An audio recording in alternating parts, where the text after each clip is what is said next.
पाहत आहात तिरंगा न्यूज महाराष्ट्र चॅनल। कामगार प्रमाणपत्र देणाऱ्या इंजिनियर, कॉन्ट्रॅक्टर यांच्यावर कारवाई होणार।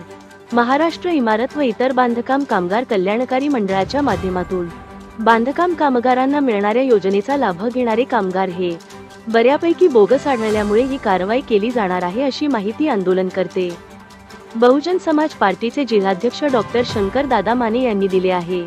मंगळवारी 26 नोव्हेंबर रोजी सहाय्यक कामगार आयुक्त मुजावर यांना शंकर माने यांनी कवठे महांकाळ सहित जिल्ह्यातील सर्व सुविधा केंद्रांना टाळे लावण्याबाबत निवेदन दिले आहे। या निवेदनाद्वारे शंकर माने यांनी मंडळाकडे कॉन्ट्रॅक्टर, ऑनलाईन सेवा केंद्र, कॅम्प्युटर सेंटर व सर्व एजंटची चौकशी करा अशी मागणी केली होती। या मागणीला दिनांक 27 रोजी सहाय्यक कामगार आयुक्त मुजावर यांनी सर्व जिल्ह्यातील सुविधा केंद्रांना सक्त सूचना दिल्या आहेत की बांधकाम कामगारांची नोंदणी करतेवेळी कॉन्ट्रॅक्टर, इंजिनियर, ठेकेदार कडून कामगार असल्याबाबत लिहून घ्यायचे आहे व यातून कामगार बोगस आढळल्यास संबंधित एजंट, कॉन्ट्रॅक्टर, इंजिनियर किंवा ठेकेदार यांच्यावर शासनाची फसवणूक केली म्हणून कारवाई केली जाणार आहे। संबंधितांकडून कामगारांनी कोणत्या साईटवर काम केले याबाबत हजेरी पत्रक हजर करून घेणे आहे। याचा याआधी नोंदणी करून लाभ घेतला आहे अशा सर्व कामगार व कॉन्ट्रॅक्टर या सर्वांची चौकशी केली जाणार आहे।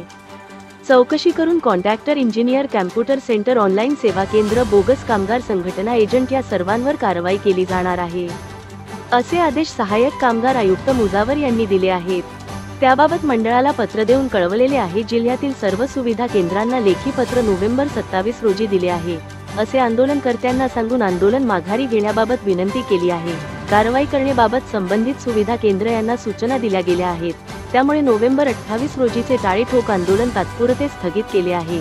निवेदन देतेवेळी डॉक्टर शंकर दादा माने, अजित खंदारे, संतोष कुमार वानखडे, गौरव लोंढे, रेश्मा वानखडे यासह पदाधिकारी उपस्थित होते।